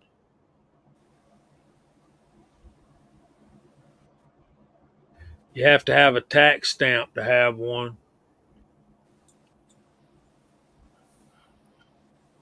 They're the Russian submachine gun. And let me do this,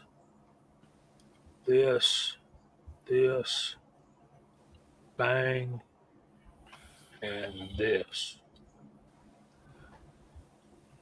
There's some pictures of them. Hickok 45 got one.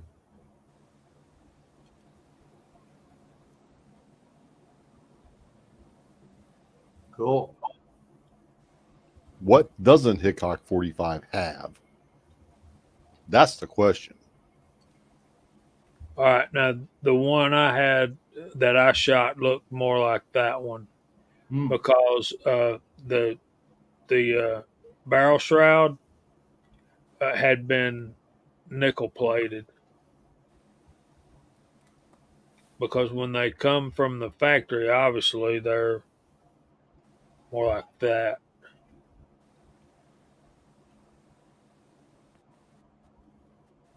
.62 millimeter Tokarev. So there's that. Very interesting. yeah, those drum mags just never seem to work the best for about anything. Hardly. They sure cool looking though.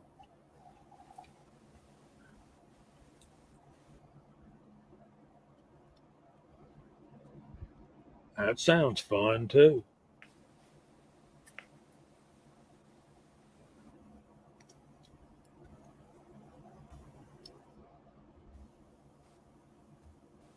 This is my theory on that, Papa's Place.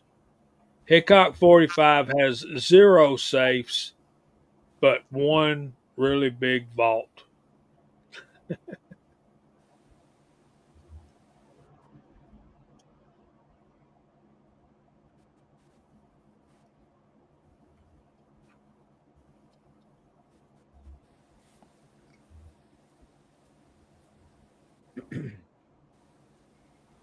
Yeah, I think that goes out of the word safe. You know, Yeah, he's got to have a vault built into his home. right. Yeah, they Man, have you a very. imagine the organizational dilemma for that thing. I'd have to have somebody else do it, and then just give me a map where everything's at.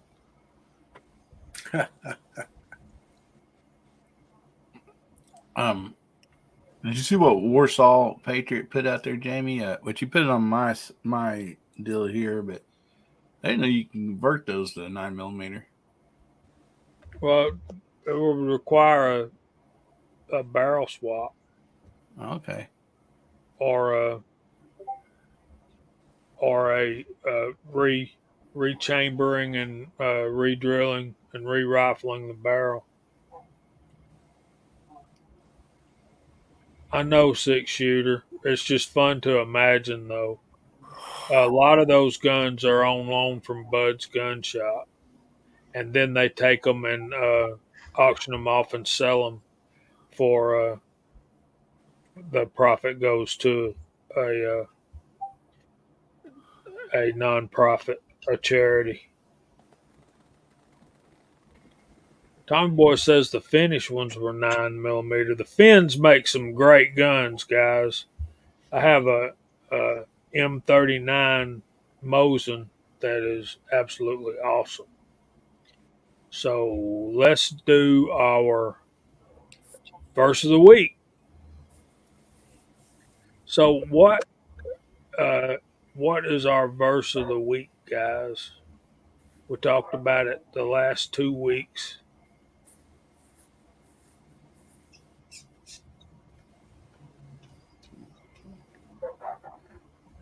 Two weeks ago, our verse was John 3:16, and last week it was John 3:17. So this week it's 3:18. Ah, And if we scroll down here a little bit, we'll be able to see it in context. Starting verse 15 says that whosoever believeth in him should not perish but have eternal life. For God so loved the world that he gave his only begotten Son, that whosoever believeth in him should not have perish, but have everlasting life.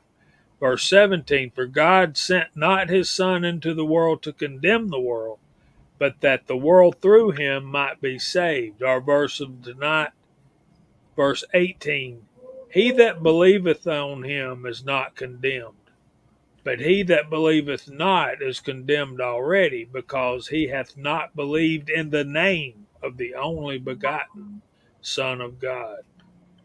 So basically, what we're talking about in this verse is that we are, and some of you may not believe this, but we are all eternal beings.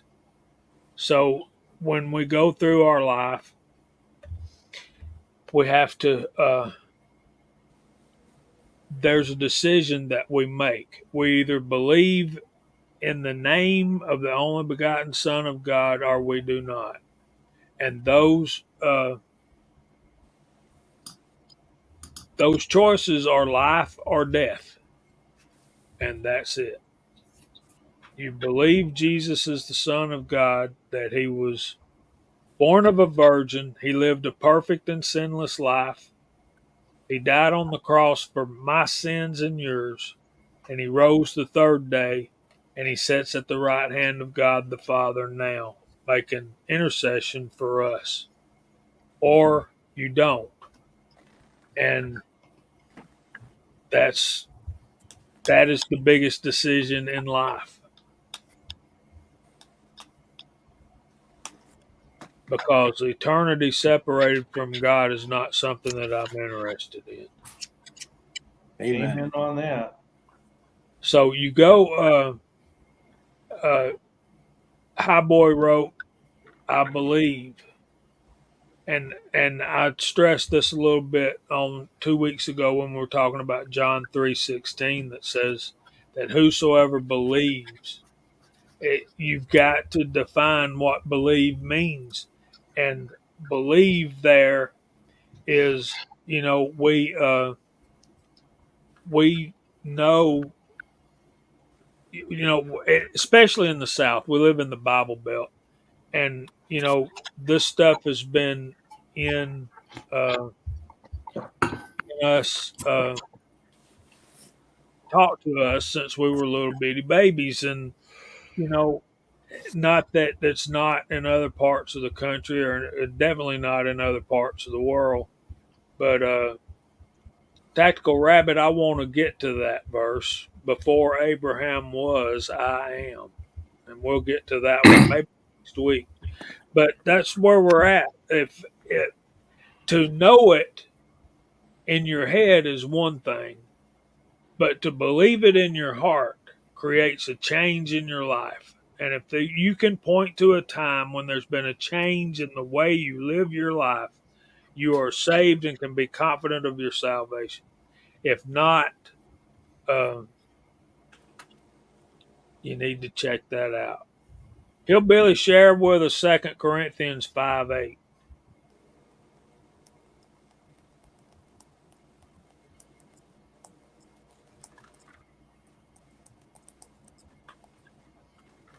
And that's my sermon. Sorry. I couldn't I find my love it. mouse to get over here to click me off here. Basically, I don't know the entire verse, but basically it says that to be absent from the body is to be present with the Lord.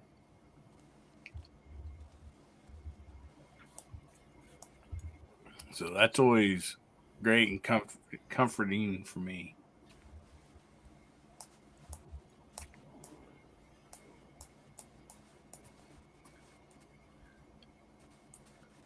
I'm looking it up.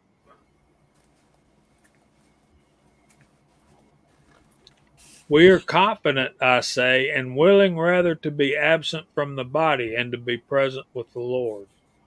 Let's look at another one. Y'all go ahead and talk about something else if you want to. Sure, I'll keep going in the same vein as verses 16, 17, and 18 in John. If you keep reading that chapter in John, and when we're up there for the verse tonight, and it says, but if you don't believe, you're already condemned. If you haven't read the Bible or read all the way through it, and I got to confess that it's been a long time since I've read that from cover to cover, but the rest of that chapter kind of reminds us that, hey, don't let that verse make you think that if you don't believe now that you can never be saved, that you're doomed to condemnation, because you're not. Because keep reading down a couple more verses and starts talking about how if you're evil, that darkness and light mean something different to an evil person than it would be to a saved person. But it's all about where the phrase "I see the light" or "I saw the light" comes from. It comes from this chapter in John. To see the light, in other words, to be saved, there's still hope for you. If you're not a believer right now, it doesn't mean that you can't be saved. Okay, but if you shut the door to it, then you're already condemned. Amen. So that's a kind of, to me, has been an interesting part to that chapter in John, because it's the idea of there being hope for you is brought out there, as it is in many other parts of the Bible. But Just because you're not walking in the light now doesn't mean that you can't start.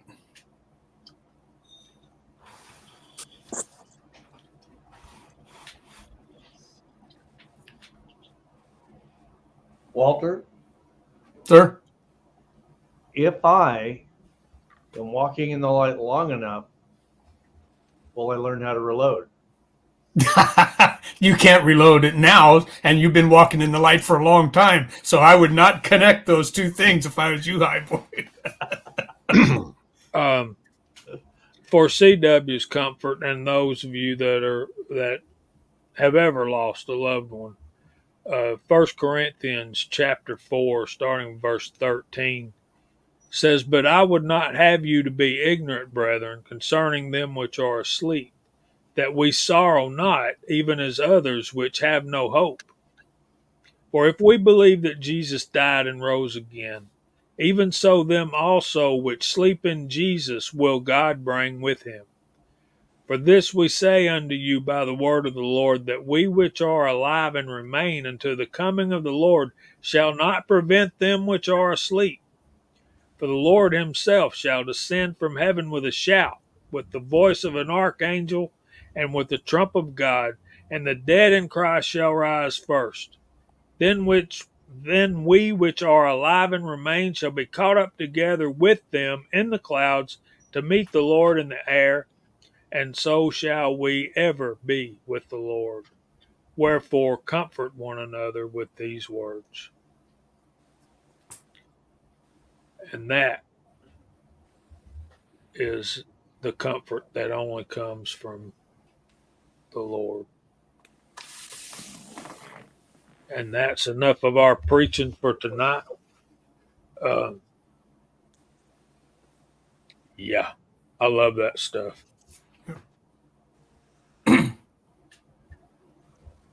Good stuff. Amen. That's the truth, Rick. That's why today is the present. It's a gift. It is a gift.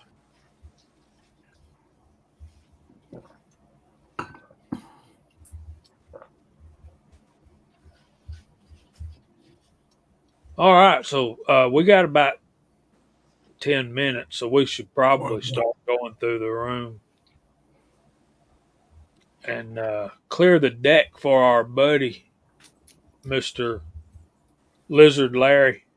I mean, Gizzard Gary. And he'll be on at 10. So that's a great picture, CW. You need to send me some of those pictures. Yeah. There's Chad Kelly. What's up, buddy?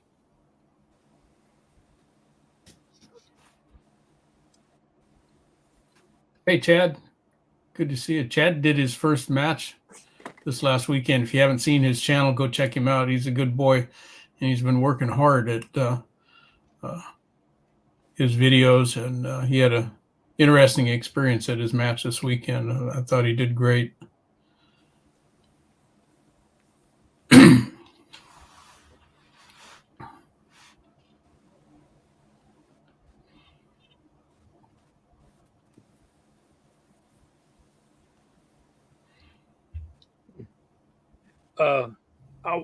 I want to say one thing, and we'll get some comments about this, I'm sure. It's a good thing you were praying, G23. We're glad you're still here, brother. A lot of people say that you can't change the will of God. I think the fervent prayer of a righteous man avails much, and I believe that whereas God's will definitely be done, I think God is capable of changing his mind. And one example I've got is King Hezekiah in the Old Testament. God told him that he was going to die from a sickness that he had at the time, and he wept and he prayed and he repented, and the Lord granted him 15 more years of life. Absolutely. the Lord's will may be changed, and that's just where I'm at. Then when we have, God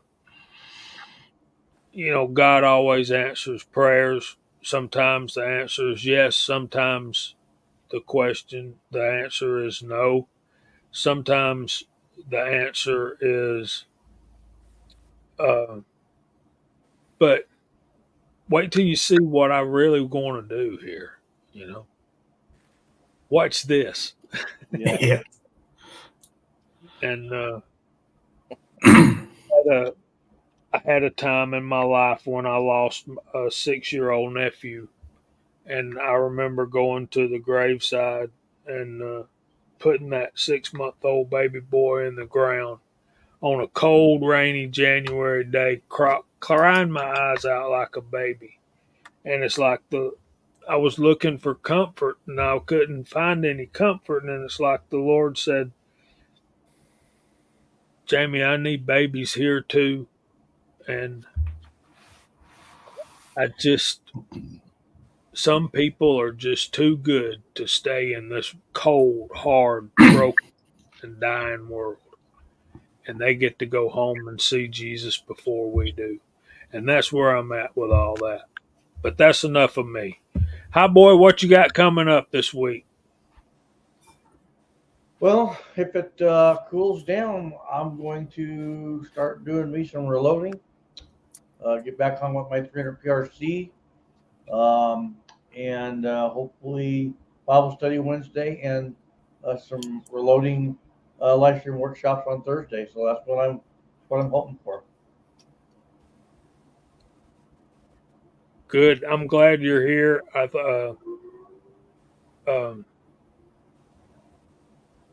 appreciate your heart with our Bible verse, and I appreciate your idea of getting some videos out for CW to watch. And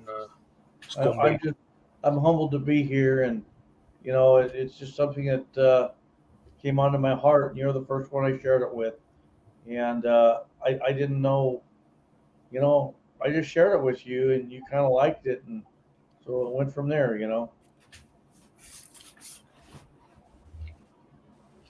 Thank you, chessboard. All right, who's next? Mark Thomas? Sure. Yeah, long thank as you I'm for okay. being here tonight, buddy. Well, thanks for having me. It's been a pleasure. Been looking forward to it all week. Great to hang out with all you fellas talking on here on the panel, and awesome to have all the side chat. Just a pleasure to be here. Thank you very much. As far as what I've got coming up this week, it'll be another week of work, and I'm definitely going to participate in that, making a video for CW to watch. Beyond that, I guess just getting ready for hunting season around here. We'll be heading out, me and my son, spending time out in the woods, just enjoying what the Lord provides. Amen. So, Walter, you want to go next?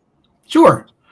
Good to be here as always. Another fast-moving chat, at least from my point of view tonight. We just had some topics that everybody jumped on board with, and it was great. Of course, our prayers continue to go out for CW, and we've got a couple other folks out here in the community that are experiencing some difficulties, and we don't want to forget them. We've still got Lakeview Outdoors that we're working with, and Michael Dunn, and who else do we have? James Pugh. James Pugh. Thanks. Yeah. So a number of folks out here that are with us tonight are having some struggles with health and family issues and so forth. So we don't want to forget them either. But as far as myself, I'm in good health. I'm doing fine. And I've got, I had a video out today that was Rumble only. And I'm starting a new series that's going to be just for my faithful Rumble followers. I'm not going to put them on YouTube at all. It's going to be all reloading and some shooting stuff.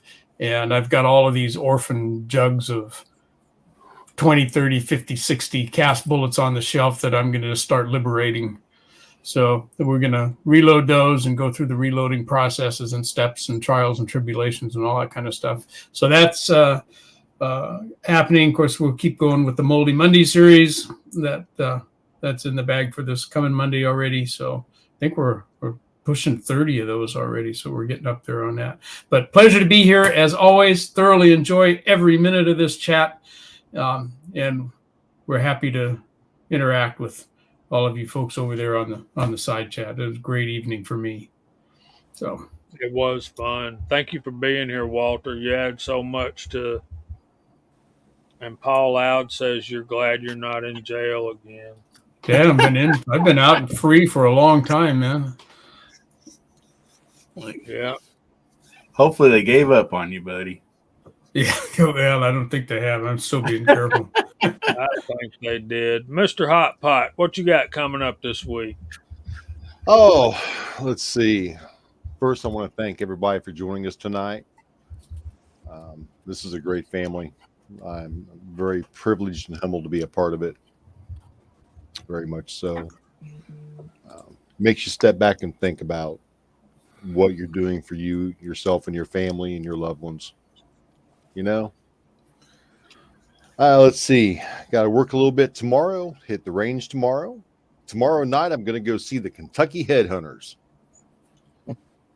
That'll be a good show. Should be a good show. Should be a good Awesome. show. And then Great Sunday, I got a USPSA event. Be shooting a 10mm Rock Island. Been running like a sewing machine. That thing's a banger, man. What fun. Other than that, man, everybody just have a great weekend. Be the reason someone smiles. Tell someone you love them. And take good care of yourselves. Thanks for being here, Gene. Thanks for the What Hot Pot Got segment. That's very cool. And I thank the viewers like that as well. So, Mr. Hillbilly, what you got coming up? Hey, buddy.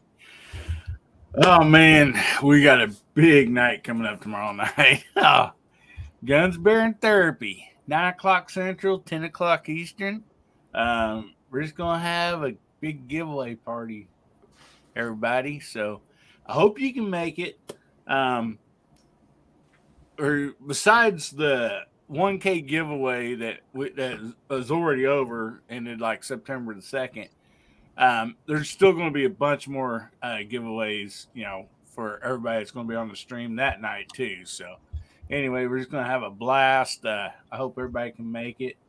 Man, love Friday nights, being with you guys. I just really appreciate it and thankful so much. And CW, man, my prayers and heart goes out to you, buddy. And I hope you can find this word comforting.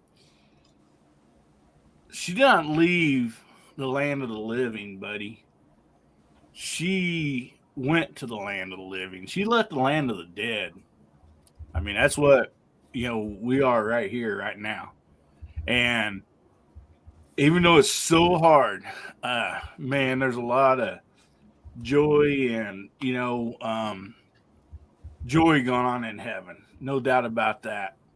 A lot of praise and song and dance. And, they have a good woman there right now. So anyway, again, my heart and, prayers go out to you, buddy. I wish you the best. Thanks, man. Most appreciated. And I just want to reach out and thank everybody on the panel and in the side chat and everyone that's not here tonight but is here in spirit, because I have gotten so much love and prayers and kind words. And my text message yesterday, my phone blew up. I think I counted 42 different people texting me.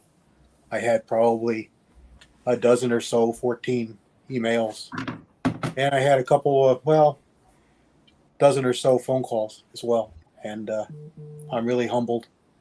And a lot of people have expressed wanting to help me out. Everybody wants to do something. Everybody wants to be there for me. And I really, really appreciate it. I tell them all that they're already doing what they can do for me, which is, reaching out and sending the prayer. And what I want to tell everybody is kind of what you guys have been saying, and that is that there's her battle's done. She's with the Lord.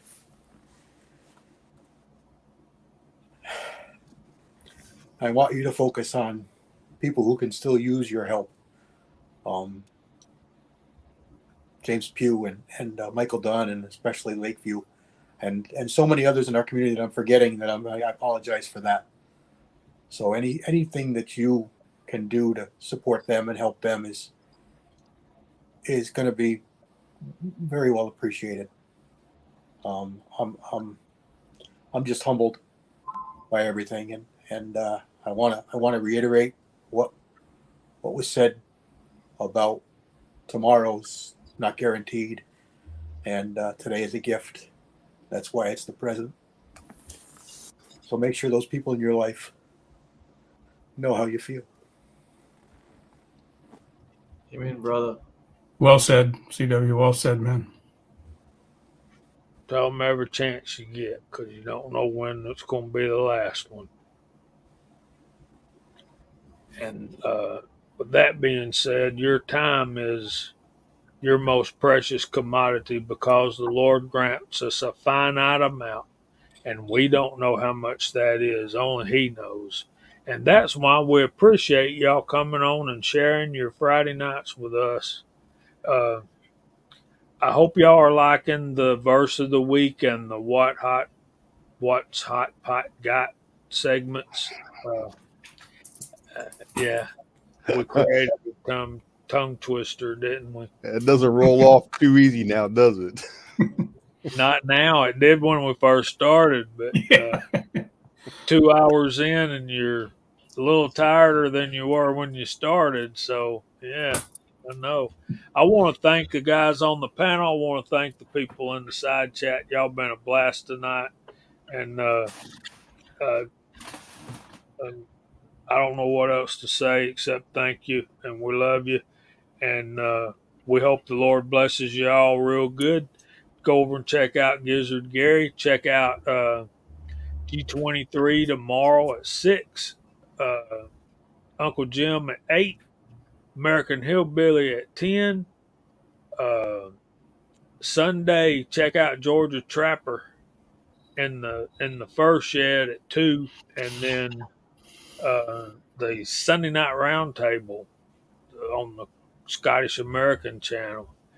With that, we'll say we hope the Lord blesses y'all real good, and if He's willing, we'll see you next Friday night at 8 o'clock. Say good night, y'all.